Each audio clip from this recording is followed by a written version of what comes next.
so good for short people. I think it's really important to quickly introduce Aarki and why we actually believe creative optimization is key for better app marketing performance.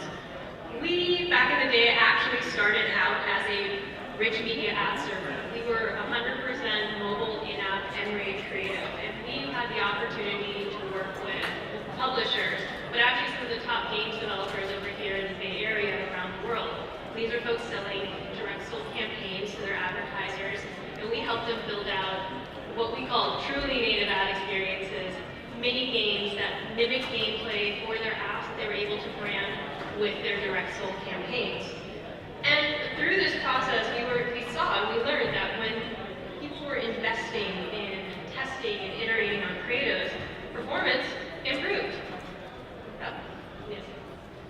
But oftentimes, we also saw was that a lot of people were focusing on the media and the audience optimization side, and the same effort, the same diligence, the same investment, because often creative was the last piece, wasn't, people were not spending as much time there.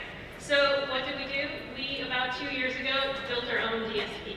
So today we're still in the mobile space and we still work with app developers, except now we're offering unified media buying and creative optimization. And today we're going to talk about the creative side, but I think it's really important to highlight that when we talk about buying, especially for us at Aarki, we do everything via the RTB protocol, 100% RTB programmatic, and we see that as actually something that's really important to the way we look to optimize on the creative side. So why? Well, I think we've all talked about it. There's a rich stream of data coming through the bids. How is that used for creative? Well, we're decisioning on each individual impression request, thinking about who the user is, what app they're in, what device, their location. Actually, you can use that for creative decisioning as well. We've had experience where we've run creatives that were different based on the type of which app or site we saw the user in. More importantly, we can actually add to that. Leverage not just the bid stream, post-wax. Looking at post-conversion performance is really important to creative. It's not just about the creative that has the highest engagement rates with the creative sometimes, particularly if they're performance marketers, not just the creative that has the highest conversion rates. We actually see that post-install, like return on investment, users who remain loyal to the app, frequency of use. We can start seeing how different creatives attract different types of users for your app. And then finally, audience profiles. We're lucky we have billions of devices we've seen. We've segmented them out. All of those will be used to inform your creative testing and strategy. So,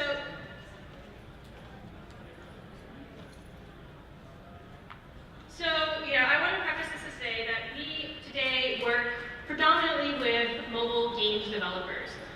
We work across other categories, but I think a lot of the learnings we have come from that space, but can be applicable to anyone who's looking to drive mobile app marketing performance.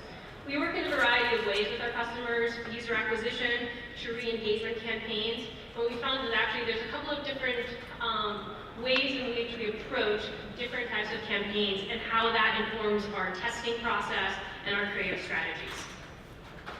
And I hope that you can take away from here. So, some things we've learned. Great, animations are working. I was touching it for a while. So, yes, this is Casino. These are some great slots apps that we work with, but a lot of what we've learned, as I said, is applicable beyond the gaming space. Show your game, or really showcase your app. Users we found when they see creative that is actually showcasing within the app what their post-install experience is going to be, they know what they're getting before they've even downloaded the app. We tend to see much higher retention rates for those users. So, essentially, give a good first impression. Leverage your brand is an interesting one. So we have all of these ideas about what works for different categories and verticals that we work in, casual, strategy, casino, slots. But because we come from a testing background, it's really important to test your assumptions. What we've learned is if you have a great brand equity, now you have to be honest, think about it. Do you have a recognizable brand? Do you have have recognizable characters, sometimes using that, maybe even more than a direct message, can actually lead to conversions. So, Play Studios has Pop Slots. Pop Slots is actually really interesting in its category where it has a really recognizable character, it's an avatar. And whereas we were running kind of the types of creatives for a casino that we think work, showing gameplay, slots, we decided to test out this really interesting brand asset. And guess what? She converted. She converted in ways we didn't expect. So, and it's not just about using your characters. If you have name recognition, leverage your network. If you're a developer who's known for creating great apps and you launch something new, use that. If you have a franchise, you leverage the franchise, right? Think about it if there's something within your brand. And then, the big one is we find, make them feel something. So I can talk about how, everyone has an emotional connection with their phone or, codependent relationship with their phones and the apps on them. But, a lot of us spend time with these apps and we do it for specific reasons. And some of those reasons aren't always about utility. Some of those reasons are of making us feel something. So relaxation at the end of the day, or to have a moment of excitement. Sometimes, we'll take a little break, play a game, hope you win. So leverage the exciting moments is not just about showcasing what your app can do, but think on the moments that feel good. So we find focusing on the win. Great. Well, it's not about just playing the slots, it's about the moment of the win. It's about the strategy that won the battle. We worked on a social networking app, and we were looking at what's the right messaging strategy. They're known for a couple of things. One was there's a great utility angle, staying up to date with news, near real time, what's going on with the world. But also, what's going on with your friends? What's going on with the communities you're part of? What's, having conversations? And actually, when we tested out different messaging strategies based on that, and we actually saw that the community angle, the more actually emotional angle, performed better. So, how do we get to these learnings? We have a process. This is essentially our process. This is what we find works for us. And particularly, this is our process for user acquisition. So there's a couple of ways you can do creative testing. But what we tend to do is we start out with, from a media side and a format side, especially if we don't know for something brand new, what's going to resonate media creative-wise. We start out with a couple of concepts. We start out with the types of creatives where we have good baseline performance. But it's mostly testing. And really at that point, what we do is actually we go through a process where we start as we scale, we review performance. We start putting in challenger creatives, identifying in broad strokes what looks like it's moving the needle, until we get to scale, where we can start doing even more interesting things in our creative iteration and testing process. So here, a typical example would be, in this case, as I mentioned, we tried the character, right, for Pop Slots. But what are some other typical kind of creative techniques you could use? Showcasing game elements, feel the win, with the multipliers. And we see that actually at this stage, there could be, there isn't always necessarily a clear winner or a loser, but sometimes it's really easy to drop a clear loser. But sometimes creative you can see, so one can have potentially better ad engagement rate, one can have a better conversion rate. You're not necessarily going to have enough metrics right away to know which one's the ultimate winner, but we find it a good practice to go ahead and start dropping the ones that aren't working. So here we focused on potential opportunities. We're still collecting more learnings, but we're still working on just completely different creative concepts. Okay, do we focus on the character? Do we focus on slots?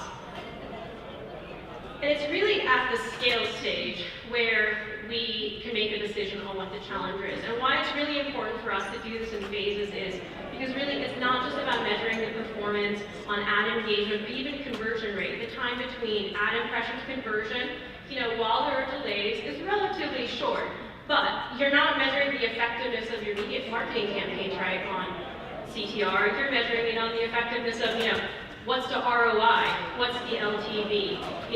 How many purchases am I getting? What is the retention rate of these users? Are these quality users?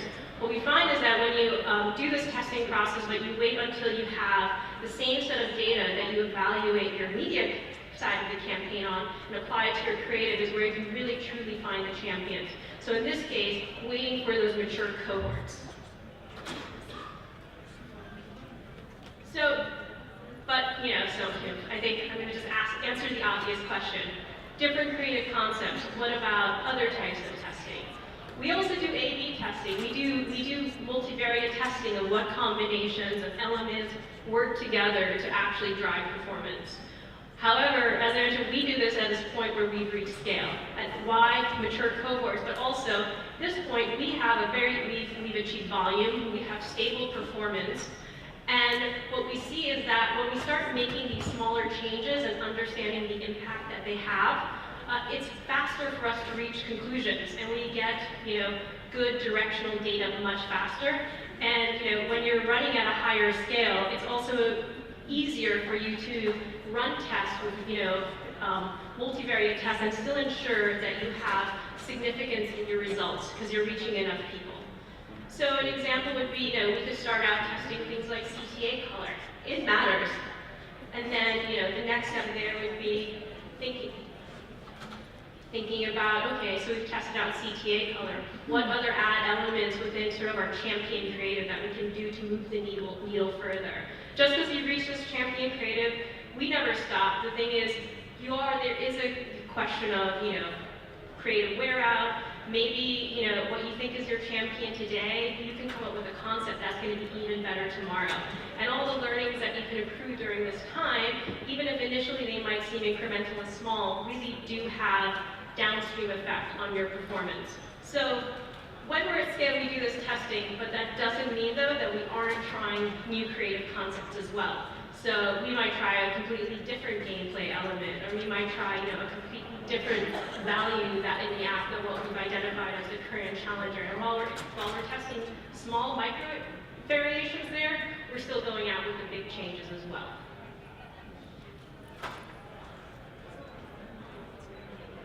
So, hopefully by now everyone's doing some sort of creative iteration and testing. And I do want to point out that we think it's really important to also think about, you think it's table stakes, don't worry about localization. It's a lot of effort. If you're thinking that creative iteration is a lot of effort, if you talk to your partners, see how you can leverage your relationships to help them help you test out new creatives and have these learnings. And more importantly, we also believe that invest in your creatives to give them the best chance. So an example of this, and sometimes smaller changes adding up, is localizing. Especially what we see within games, sometimes the game really speaks for the app, right? You're like, okay, well, what do you see? You see the gameplay. That's pretty universal. It doesn't matter what the language is. You might have the title and an install now. And you know what? You can still run your same creative globally, and oftentimes you will see good performance. But if you localize it, you can see incremental performance. So here, yes, we localize for the Japanese and Russian market, and you're thinking, okay, well, yes, I localize for countries where maybe, English might not be as common. Actually, we run a lot of campaigns in those traditional Tier 1 countries where we think there's high levels of English literacy. It's not worth localizing. There are still incremental gains. And sometimes you don't see those gains right away. CTR isn't always the immediate place where we see lift. So, your English creative and your German or your Swedish creative, at first glance, sometimes looks like there's non-significant lift. Was it worth investing in translation? Yes. Because actually, post-conversion, we find that actually we see better users and better performance from the users you've acquired. So there is probably an entire, afternoon's worth of things we've done around user acquisition. But I do want to spend some time talking about retargeting, mostly because it's, I think really exciting for us. As it's said, in RTV, there's all this data we can leverage from this bit stream, but there's all this other additional data that we can layer on. And we do that in, say, user acquisition campaigns, but it's really in retargeting where we see the data that we layer on, can really shine, and we can do some really, really fun and interesting experiments on the creative side using that. And And before anyone starts thinking, but I don't have great retargeting audience segments, you can still do retargeting, and you can still do really interesting things from a creative perspective, and make creative changes that work. So, ad formats matter. Especially it matters for us, we see it especially matters in retargeting. When you're thinking about retargeting, right, you know who the user is, you know exactly who you want to reach, you potentially have a value assigned to that user. It's not about figuring out which creative works, is you're thinking more about, okay, how can I reach that user? Running a broader mix of ad units actually helps you maximize match rate. Obviously, you think messaging, time-based offers, promos. For someone who doesn't already know your brand or app, your product, a promo could work, but they don't know really what that promo is for. Retargeting, you're already targeting a known group of users who you've had some sort of relationship with and interaction with. Then it becomes something that, it becomes really interesting to the person who's seeing that ad.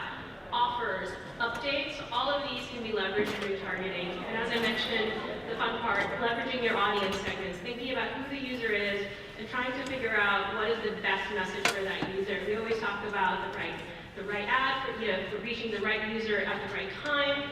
It's the right message. And when you know a lot about the user, why run the same old creative everywhere that you're already running it? You can personalize at scale now. So, creative type, I just want to talk again. I actually would like to show this example because it just seems like, sometimes these changes you don't think move the needle. You're not going to imagine how the effect that's going to have. It actually does. So we run a lot of user acquisition campaigns and retargeting campaigns at scale, and a lot of times we'll see that there's similarities in the volume they're running in, the installs, the places they're running, the impressions, where they're running, and the mix of creative formats. Interestingly enough, we found that when we're running both, we personally do a lot of, at Aarki, a lot of display creative and rated creative, and we do a fair amount of video.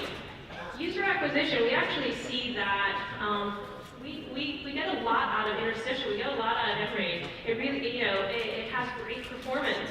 But when we move over to retargeting, video, great. I mean, this is, we're looking at sort of percentage of reinstalls or re-engagements that are coming from the ad units, even though essentially they're running the same impressions, similar costs. Video is really outperforming on retargeting. Doesn't work the same way for user acquisition. And the same trend actually continues if we look at post-conversion or post-re-engagement metrics. We see this going down all the way to ROI. So, sometimes it's not, it's not just all about testing creative message or what's in the creative, but thinking about how different creative types work for you.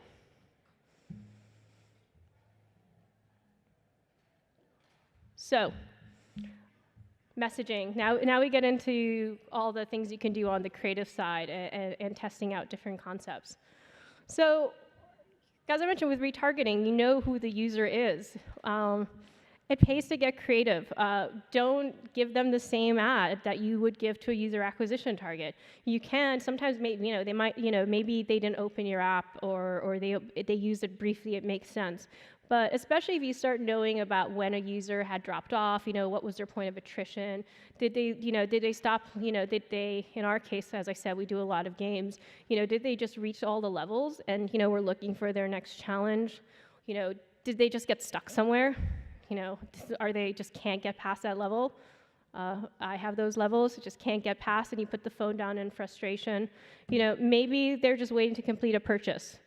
You can use this as the emotional connection. So we work with Gardenscapes here, Playrix, across a number of their titles, and we actually do user acquisition, and now we're actually working on a lot of re-engagement effort, ensuring that the users that they spend all that time and effort acquiring, users are fickle. Sometimes they need to be reminded, so we're working with them to get those users back, especially the users they've identified as quality users, and get them back into the franchise. So emotional connection, and then, as I mentioned, message them. If someone's left because they want to play more and you haven't given them an opportunity until now, let them know there's new levels, new challenges, new add-ons. The other thing is time-based messaging. you shouldn't be afraid, you shouldn't let the idea of creative production and the effort to do creative production keep you from trying out things. It's performance. Incremental gains are good. If you're doing something within, your app or with your product that's seasonal, try it out, see if it works.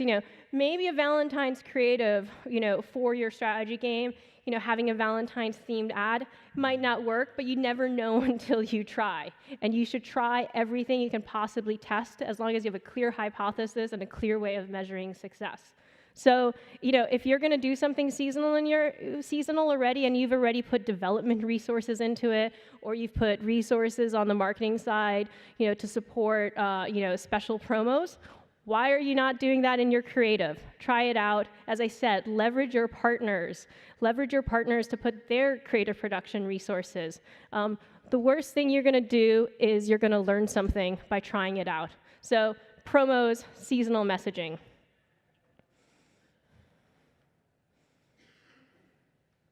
So, testing different messages. In this case, this is sort of early on when we were just trying to figure out what re-engagement is going to look like for an app like Gardenscapes. They exploded on the market, right? So what's re-engagement going to look like? Who is the different audience segments we want to target? As I said, if you don't be worried about not having, the right audience segments or not having enough audience segments, sometimes testing different creative messages will help you identify what are areas of opportunity in the future. So in this case, here, the best one in this scenario was actually messaging users about what new levels were. People were enjoying the game and liking it, and the only reason they left is that there wasn't more for them to play. The new levels worked. But as I mentioned and I alluded to earlier, emotional connections also oftentimes have a great way of converting users. So we've got the sad puppy, who is very sad that his master might have forgotten about him. And I don't know about you, but puppy eyes, they tend to work, and they do work. So while new levels outperformed in general about double, actually puppy eyes, wanting his master back to play with him, also is really good at getting potential audiences to get back into the game. And you wouldn't have learned that if you didn't try.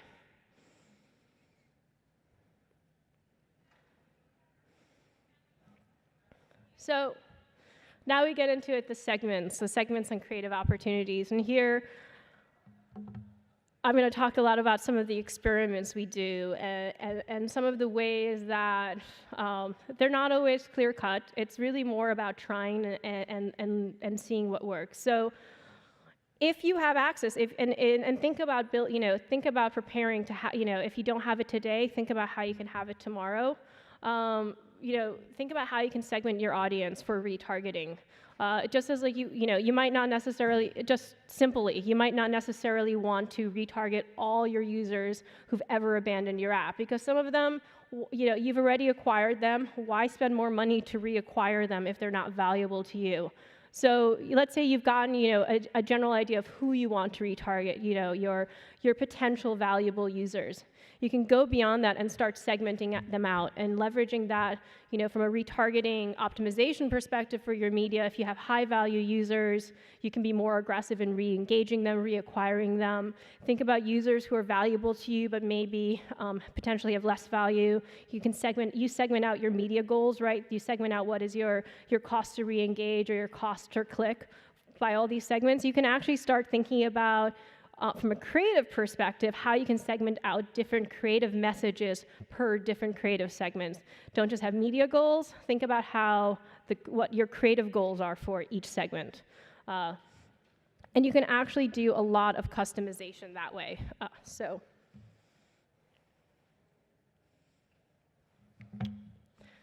I'm going to talk about some of the ways in which we've leveraged audience segments. We're lucky that we work with our partners, our app developers, who in many cases have very, very rich data about their audience. And it could be, really specific, maybe potentially not actionable in an ad. How many people have reached level 5,000? Yes, you might have users all around the globe, but it's not necessarily going to make sense for you to try and target all those level 5,000 plus users just because you now have level 6,000. But this is the type of data that we're playing with, that we're experimenting with. Leveraging, trying to understand what was the, what people did that made them leave the app. Was it frustration? Was it boredom because they didn't have anything else, as we saw with Gardenscape? Sometimes users just wanted more to play and they left. Or we actually saw with frustration. We've tested out messaging, different users who we believe left a franchise or an app, not because they didn't love it. The problem was that they loved it, and maybe they felt that the game wasn't loving them back and letting them move ahead and move on to the next level. So we tested out, do we directly call out, that balance between personal without the user thinking it's a little creepy? Hey, we saw you got stuck on level 453. We could do that, but maybe it's best that we don't. Or was it, hey, in that case, we would talk about explaining new boosters. Maybe they didn't know that there's some new gameplay mechanics. We'd showcase new gameplay mechanics. And all of this probably just sounds a little vague of how does it actually work. Sometimes it's not clear cut. So maybe a more cut and dry example. I'm not suggesting that necessarily you want to go out and do creative messaging strategy around this, but a clear-cut example is, does gender matter? The bit stream is a really rich source of information. For us as a DSP, it's not a very great rich source of information of sort of validated demographics in terms of gender or age. But if you work with your partner who has great first-party data and knows, the user's gender or their age, or has, a relatively significantly accurate idea of whether someone is in fact, female, 35, lives in New York, or actually know their 13-year-old kid somewhere else, but they, didn't want to say it because they wanted to sign up for the app. But oftentimes, your first-party data is really rich. And if you have access to this first-party data, or if you have this first-party data, you can give your partners access to it and run tests. So gender was a clear one. We were able to see if gender matters. And we did, and this is actually something that's still ongoing. So how do we gender creative? We were working on an app user acquisition campaign, and we generally thought that most of the users, based on the information we had, skewing female. Great, okay, it fits with the scenario, casual games, but this is an app with a massive user base. So even if it's skewing female, right, there's a lot of men playing it. So how did we test this? We had our typical user acquisition creative, and our initial version was, I feel bad, it's possibly a little embarrassing saying this, our initial gendered creative was a bluish, darker version, sort of a more blue muted colors. Please no one get mad at me. And our female creative was potentially a little pinker, or as I like to say, brighter colors, maybe higher contrast. And we decided to run these creatives into different segments. So we still ran our baseline user acquisition creative, but in the female segment, we ran the female gender creative, and in the male, we ran the male creative. And what we saw was actually, the female creative worked great in the female segment. CTR, much better. I think we saw about, much better, 13% lift. As I said, sometimes it's about the incremental increases as you wait for mature cohorts. Male creative looked like had improvement in the male segment. It took us, honestly, a little longer to get there. The male segment was smaller until we reached, a point where we could have, conclusively say it worked better. But the thing with testing is you got to know, what was the change that worked? Why did this work? So you got to validate your assumption. We thought maybe it was, because it was gendered creative. So how do we test this? Sometimes it's not as easy to test it with messages. There's so many different ways, tones, to let someone know that if they're bored of the game, they can come back. In this case, it was potentially a little easier. We actually threw the male creative into the female segment, the female creative into the male segment, and we actually saw that, the male creative did not perform as well in the female segment. But interestingly, In the male segment, the male creative was still performing the best, but the female bright creative was actually doing pretty well. So, maybe we didn't learn that when we have that gendered creative is a good idea. But what we've actually learned is that, maybe there was something in the creative that we're going to iterate on more. I think I alluded to it. What was the difference? Maybe it wasn't the fact that the female creative was pink, mostly pink, a little red, but it was brighter, it was higher contrast. Maybe it just looked more fun. Maybe it was actually easier to see the gameplay elements because the colors had more contrast and more vibrancy. Maybe it just looked better on people's phones. We took the time to test that, and it might not initially be something that's going to be, used, but now we know that, hey, we should start looking about the combination of colors and how users sort of read that. Is it about contrast? And that's how, and we wouldn't be able to do that if we didn't have the partners who allowed us to get to experiment with the creative testing, but also a process in place for creative testing. So, there's so much more around retargeting and user acquisition and sort of what I like to call the fun things you can do, particularly when you control the creative and you have an amazing team who builds it out and is willing to go and work with you and the client to say, hey, yes, I know your brand colors are blue and pink. Let us try something. Let us try something that, can we work with your brand team and try something a little different because these are our learnings. Let's try the red. Let's try the orange.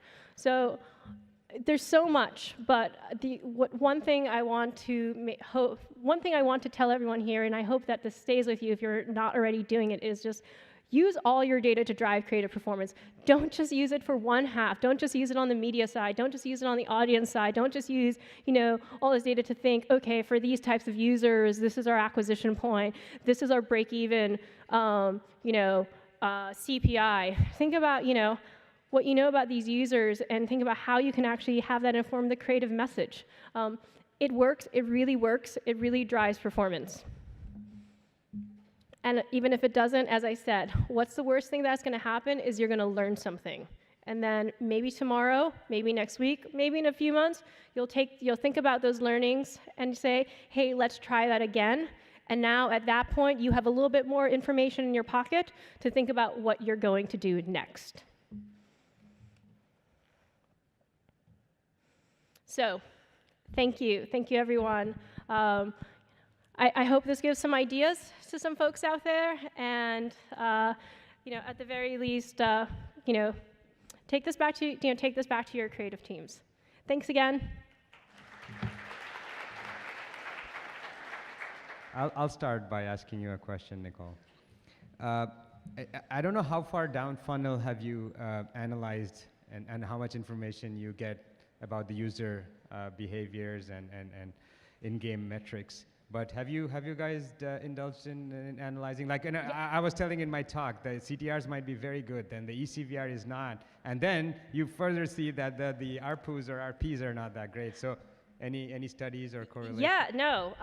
So here we talked kind of, we want to be mindful of our partners and not necessarily tell everyone how they're, what their KPIs are and how we're performing against it. But yes, so we do use that. So I'll talk about a couple of ways. So we use that. So we use a couple of things. We actually leverage all post-back data, whatever we have access to. We look at it a couple of different ways. We go all the way down. Our primary measure of success, as I mentioned, is the primary KPI. So we use that to measure media campaign performance. And so for on the creative side, if we're looking to optimize on a day 3 revenue, that is the same metric we evaluate our creatives at. We actually, as I said, we do see that different creatives have different ROI potential. The other, we'll also look at, in some cases, if we see that different creatives aren't necessarily hitting the ROI, we're also analyzing whenever we have the ability to access it, and it's shared with us, is things like other events. Sometimes, it's harder to get purchases. There's less of them, but there's a lot of other sort of precursor events that can be a good proxy to modeling out what is a potential, purchase, a ROI opportunity. So we'll also look at if particularly if some creatives are on the cusp, we think they're good, they're definitely not doing bad. We'll look at things like what is the user retention of this creative, how active they are, or, sometimes we get really useful things like, are these people recommenders? How often do they return to the game? Are they, or to the app, are they coming back every day, multiple times a day? What is their time spent? So we'll also look at that. And then sometimes what we might do, an example would be, we would try and think of some iterative tweaks on the creative that looks like it has potential, but quite hasn't hit the challenger level yet.